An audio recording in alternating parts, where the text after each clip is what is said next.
right, so now we want to talk about how plants fix carbon dioxide. During the light reactions, the high energy molecules of ATP and NADPH were produced. The Calvin cycle, which is another series of chemical reactions, is going to use these high energy molecules through the process known as carbon dioxide fixation. Carbon dioxide exists in a gaseous form in the atmosphere all around us. And in this form, it's essentially useless to humans. We cannot use carbon dioxide in the atmosphere. It does nothing for us. We can't harvest that carbon from the atmosphere to make our own carbohydrates. We can't breathe it in. It doesn't do, we can breathe it in, but it doesn't do anything for us. So we rely on plants and other autotrophs to undergo this unique process known as carbon fixation, meaning that they can pull carbon out of the air, bind and link it together to form a carbohydrate.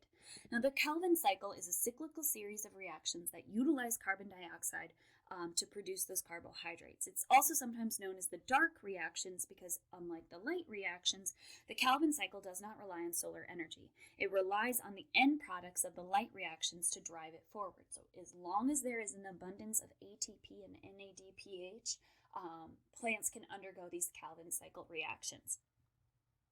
This is also known as C3 photosynthesis because it occurs in 3 stages: carbon dioxide fixation, carbon dioxide reduction, and RuBP regeneration.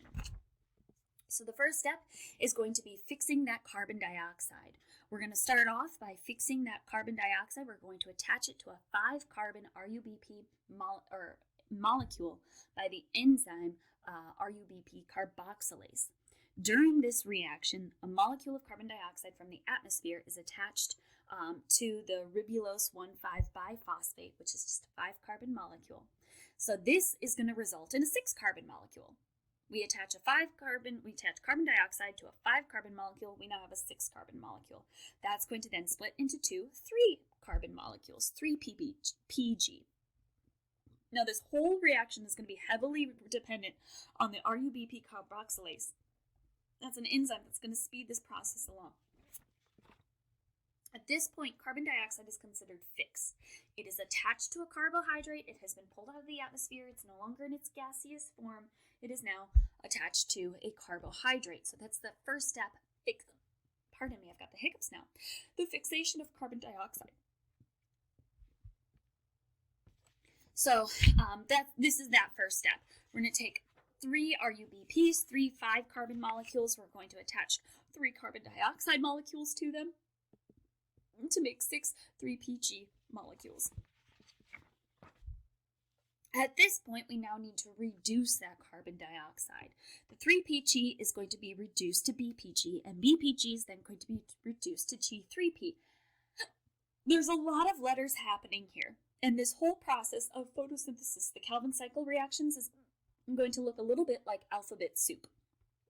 Now, I just want you to know, I don't expect you to memorize all of this. I don't expect you to know all of this, but what I want you to see is that the very first step, we're pulling carbon dioxide out of the atmosphere and we're attaching it to a carbon. The next step is we're attaching it to a carbohydrate. The next step is that we are now transferring that carbohydrate form to another form. This is what we're starting to make the building blocks. These are going to be the Lego pieces that are going to form our carbohydrates, that G3P molecule.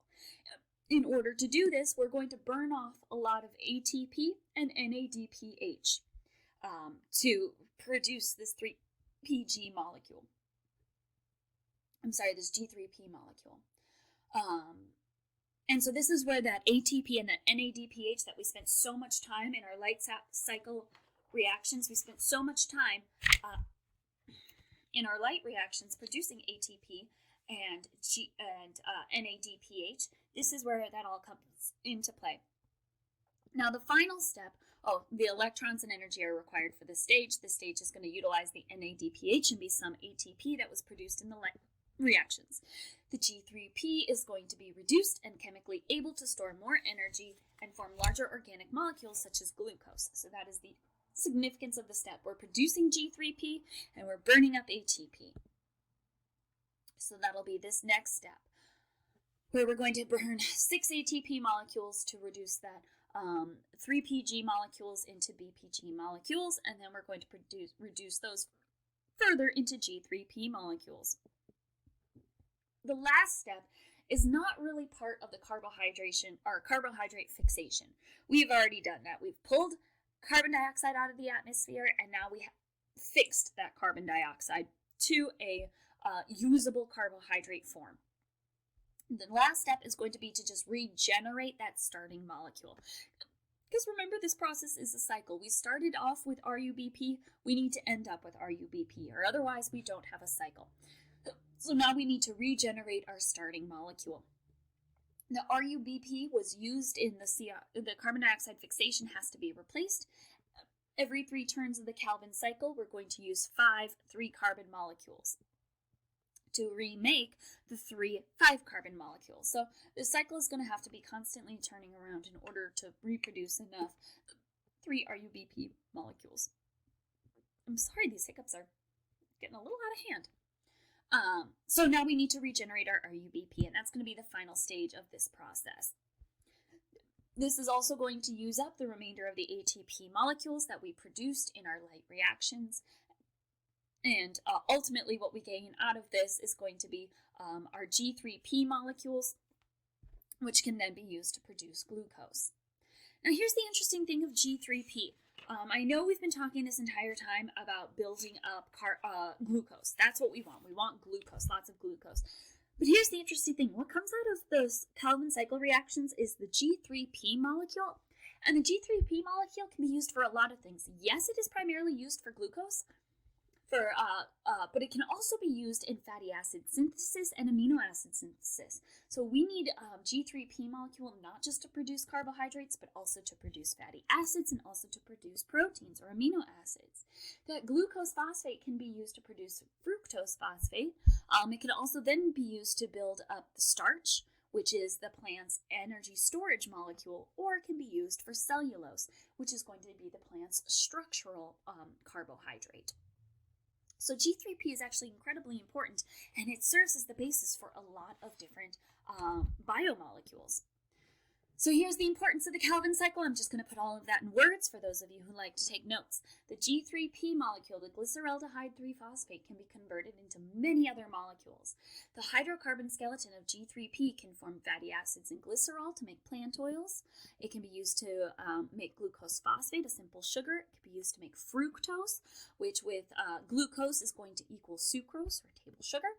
It can also be used to make starch and cellulose, as well as amino acids. So it's incredibly important.